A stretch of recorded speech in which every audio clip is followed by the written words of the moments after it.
A Igreja Bíblica da Paz traz até você uma mensagem que pode mudar a sua vida.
Ageu capítulo 2, versículos 1 ao 9 diz assim: No 7º mês, ao 21º do mês, veio a palavra do Senhor por intermédio do profeta Ageu. Fala agora a Zorobabel, filho de Sealtiel, governador de Judá, e a Josué, filho de Jeozadak, sumo sacerdote, e ao resto do povo, dize-lhes: Quem há entre vós dos sobreviventes que viu esta casa na sua primeira glória? E como a vedes agora, não é esta como nada em vossos olhos comparada com aquela? Ora, esforça-te, Josué, filho de Jeozadak, sumo sacerdote, e esforçai-vos todo o povo da terra, diz o Senhor, e trabalhai, porque eu sou convosco, diz o Senhor dos exércitos. É esta aliança que fiz convosco quando saístes do Egito. E o meu Espírito habita no meio de vós. Não temais. Assim diz o Senhor dos Exércitos. Ainda uma vez, dentro em pouco abalarei os céus e a terra, e o mar e a terra seca. Abalarei todas as nações, e o desejado de todas as nações virá. E encherei esta casa de glória, diz o Senhor dos Exércitos. Minha é a prata e meu é o ouro, diz o Senhor dos Exércitos. A glória desta última casa será maior do que a da primeira, diz o Senhor dos Exércitos. E neste lugar darei a paz, diz o Senhor dos Exércitos. Ageu foi um dos últimos livros do Velho Testamento, e nós já estudamos o capítulo 1. E nós vimos que o livro de Ageu, na verdade, trata sobre a reconstrução do templo que estava destruído lá em Israel, porque o povo de Israel havia sido levado para o cativeiro lá na Babilônia por causa da sua desobediência e principalmente por causa da idolatria. Deus puniu ao seu povo e fez com que eles fossem levados para a Babilônia e ficaram ali por 70 anos. E depois dos 70 anos que Jeremias havia profetizado, Deus deu uma ordem a um rei que era ímpio, que nem conhecia o Senhor, um rei chamado Ciro. Deus falou com ele, porque algumas vezes Deus também pode usar até mesmo o ímpio para trazer bênçãos sobre a nossa vida. E Deus deu uma ordem a Ciro para libertar os judeus, e 50.000 judeus voltaram para a Palestina e estiveram ali para reconstruir o templo. Deus enviou lá entre eles o profeta Ageu e o profeta Zacarias, que estiveram incentivando o povo, que estiveram trazendo a palavra do Senhor às pessoas, que estiveram pregando para animá-los, dizendo da urgência que era reconstruir o templo para que Deus estivesse habitando ali naquele lugar. O primeiro templo havia sido feito por Salomão, e havia sido construído com muita riqueza, com muito ouro.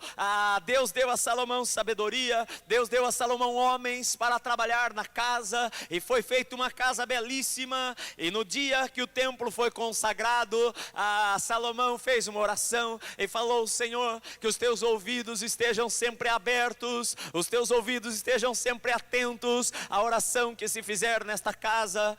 E Deus respondeu naquele dia de uma maneira maravilhosa, e Deus deu uma palavra para Salomão e para todo o povo, dizendo: se o meu povo que se chama pelo meu nome a orar e me buscar, e se humilhar diante da minha presença, e se converter dos seus maus caminhos, eu vou ouvir dos céus as suas orações, eu vou perdoar os seus pecados, eu vou sarar a sua terra. E Deus falou: toda oração que for feita nesta casa, eu vou ouvir. Quando orarem a mim, eu vou ouvir lá dos céus, eu vou dar a chuva ao seu tempo, eu vou abençoar a terra no tempo próprio. Mas os anos se passaram e o povo se desviou dos caminhos de Deus. E o inimigo veio, destruiu o templo, destruiu a cidade de Jerusalém, tacou fogo nas muralhas, as muralhas ficaram em ruínas, as portas da cidade ficaram em ruínas, o templo veio abaixo. E agora, algumas centenas de anos depois do primeiro templo, lá vem aquela leva do povo de Deus, de pessoas com a missão de construir, de reconstruir o templo do Senhor. E Ageu prega a mensagem dizendo: vocês dizem que não é tempo, mas eu digo que agora é o tempo de construir a casa do Senhor. E no capítulo 2, quando eles começaram a reconstruir, Deus trouxe uma palavra para eles, dizendo no versículo 3: não é esta casa como nada aos vossos olhos comparada com aquela antiga.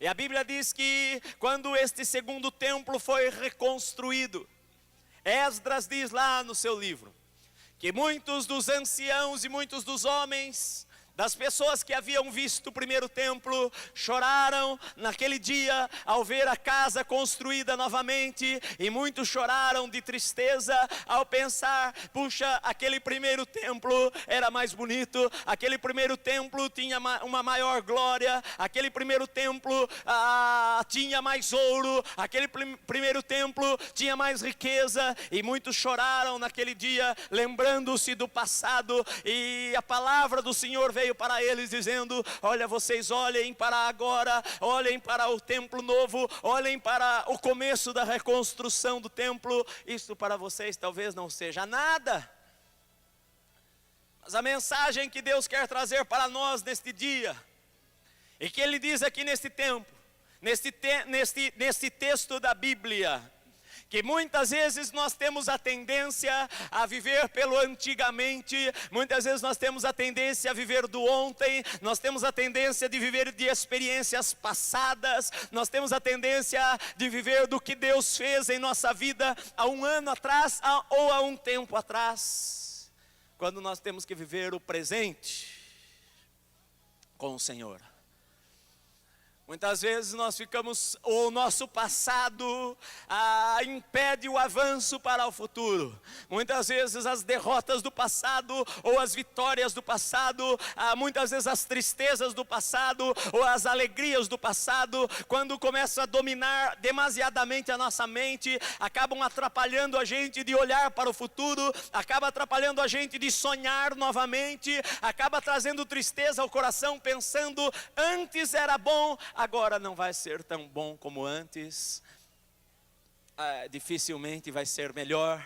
A casa antes era melhor, a glória do passado era melhor, a presença de Deus no passado era melhor, a presença do Senhor antigamente era maior, o mover do Espírito Santo antigamente era maior. Deus falava muito mais comigo há 10 anos atrás, Deus falava muito mais a minha vida há um tempo atrás, a última casa era maior. Agora, na verdade, o que me resta aqui não é tanta coisa assim, não é nada comparado com o antigamente, não é nada comparado com ontem. Meu amado, Deus quer nos exortar nesta noite para dizer a palavra que Ele está dizendo aqui, que a promessa do Senhor para a nossa vida é que a glória da última casa, da casa presente, vai ser maior ainda do que foi a glória da casa que está lá no passado. Que as experiências que Deus quer dar para nós de agora para frente vão ser maiores do que as experiências que nós tivemos há 10 anos atrás. As experiências com o Espírito Santo que Deus quer dar a você hoje são maiores do que as experiências que os nossos pais e avós tiveram há 20 anos atrás, diz o Senhor dos Exércitos aqui nas Escrituras, meu amado. Então não fique preso ao ontem. Não fique preso às vitórias de ontem e não fique preso aos fracassos de ontem. Não fique preso às experiências passadas. O que Deus está querendo dizer para você é que você deve esquecer as experiências passadas, você deve esquecer os traumas que ficaram, você deve esquecer as coisas ruins que aconteceram, você deve esquecer até mesmo experiências boas, você deve relembrá-las em teu coração, mas não achar que aquilo foi o máximo, porque o máximo ainda está por vir na tua vida, diz o Senhor dos Exércitos, e você deve crer na palavra de Deus com todo o teu coração, meu amado. Aleluia, aleluia, oh, aleluia. O que é que eu devo fazer então? A Bíblia diz 3 palavras para nós. A primeira delas no versículo 4 diz: esforça-te. Esforçai-vos todo o povo. Esforça-te. Segundo, trabalhai. E a terceira palavra, Deus diz: não temais. Deus deu para Israel 3 palavras importantes para a nossa vitória. A primeira delas, esforça-te. Deus falou isso para Josué. Josué estava lá desanimado da vida. Moisés havia morrido, o homem de Deus havia morrido. Moisés havia conduzido o povo de Israel lá pelo deserto durante 40 anos. Os judeus tinham em Moisés, e tem até hoje como seu maior líder, um profeta poderoso usado por Deus. Viram milagres extraordinários, e agora eles entram na terra, estão às portas da terra de Canaã, agora estão lá para tomar posse da bênção, estão para cruzar o rio, e de repente Moisés morre. Deus fala que iria tomá-lo, e Moisés parte para estar com o Senhor, e agora Josué toma o lugar de Moisés, e conduz o povo para entrar na terra. Mas eu não tenho dúvida de que Josué estava abatido, Josué estava triste, Josué estava pensando: eu não sei se os milagres vão continuar, continuar, porque Moisés morreu, mas a palavra que Deus trouxe a Josué foi: olha, Josué, Moisés está morto, mas levanta-te, esforça-te, tem bom ânimo, porque na verdade quem fez os milagres não foi Moisés, mas foi Deus, meu amado, e nós temos que crer na palavra do Senhor. Por isso muitas vezes o desânimo quer atacar a nossa vida, mas Deus vem com a sua palavra ao nosso coração dizer: esforça-te, meu amado, trabalhe, não tema. Deus quer que a gente tome uma atitude positiva diante das circunstâncias. Porque muitas vezes os problemas de ontem ainda ficam lá querendo nos desanimar, querendo nos enfraquecer, querendo nos entristecer, querendo abater o nosso coração, querendo abater a nossa vida. Meu Deus, Moisés morreu, o que é que eu vou fazer agora? Eu não tenho tanta força, eu estou desanimado, eu não tenho tanta coragem, a crise é muito difícil, a circunstância é muito difícil. O Senhor diz: Ele quer construir coisas novas em tua vida, Ele quer fazer coisas grandes em tua vida, Ele quer revelar-se muito mais à tua vida, Ele quer dar revelações muito maiores ao teu coração. Meu amado, você ainda não conhece a glória de Deus como Ele quer que você conheça aqui nesta terra, meu amado. Ele quer se revelar muito mais a você do que Ele já se revelou.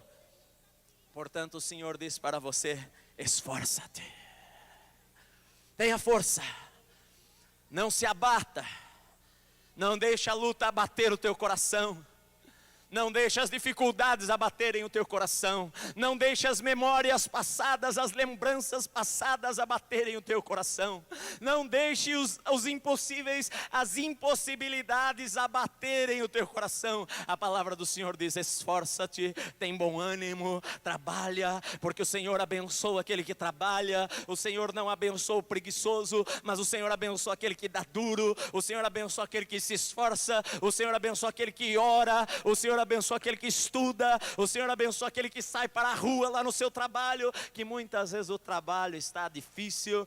Você um dia abriu um negócio, aquele negócio não deu certo, você abriu uma loja e a loja fracassou, foi à falência. Então você está olhando para o ontem, pensando: olha, eu abri aquele comércio, mas fracassou. Mas Deus quer dizer para você que os sonhos que Ele quer colocar no teu coração são maiores talvez do que os que você perdeu na tua vida, meu amado. Ele quer inundar o teu coração com sonhos muito maiores ainda do que você possa crer ou imaginar. Portanto, Ele diz: esforça-te, trabalha e não temas.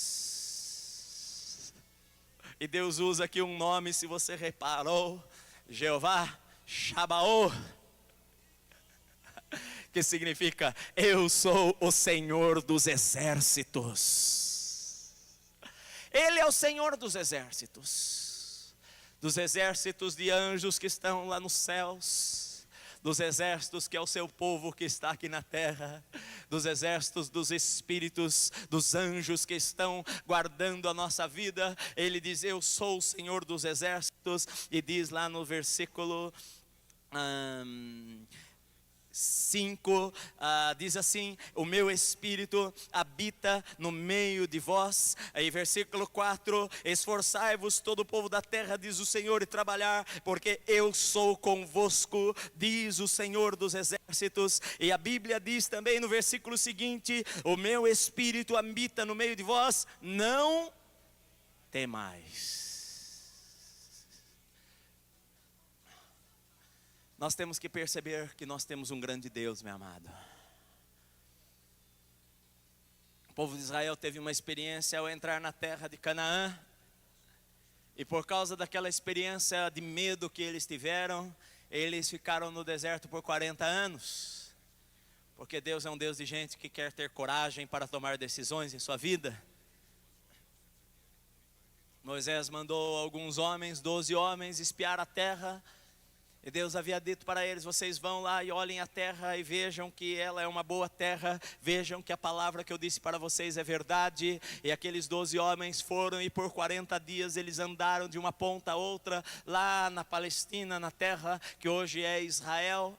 E andaram de um lado para o outro e colheram frutos e trouxeram coisas daquela terra. E chegaram lá e falaram para Moisés: olha, na verdade a terra que o Senhor nos enviou é uma terra muito boa. A terra é maravilhosa, a terra tem abastança, a terra tem fartura. Mas nós temos alguns problemas, porque na verdade as pessoas que moram lá na terra são muito fortes. Os inimigos que estão lá, os amorreus, os anaquins, os outros homens que estão lá são gigantes. E nós nos sentimos como gafanhotos diante deles. Nós olhamos para eles tão grandes, aquelas cidades com as muralhas tão fortes, e nós nos sentimos como um verme. Nós pensamos: quem somos nós para enfrentar este inimigo poderoso? Nós pensamos: quem somos nós para enfrentar um adversário assim? Então a melhor coisa que nós temos a ficar é: Moisés, vamos ficar por aqui mesmo. E a Bíblia diz que eles infamaram a terra, eles desanimaram o povo, eles fizeram com que o povo ficasse com o seu espírito abatido. Eles colocaram incredulidade no coração das pessoas, eles colocaram dúvidas da palavra de Deus no coração da pessoa. Meu amado, e quando a dúvida entra no teu coração, a fé não vai poder estar lá junto com a dúvida. Quando a fé entra no teu coração, o medo não vai poder estar lá juntamente com a fé, meu amado. Josué e Caleb falaram: não, nós vamos conquistar, nós vamos possuir a terra, o Senhor vai nos dar, nós vamos esmagar o inimigo. Mas eles infamaram a terra e não quiseram entrar, desanimaram, desistiram, e por causa disso ficaram 40 anos no deserto. Meu amado, quantos cristãos perdem a terra da bênção e da promessa, porque têm medo de enfrentar os gigantes que estão ao nosso redor, porque não reconhecem a grandeza do seu Deus. Por isso o Senhor fala na sua palavra: não temas.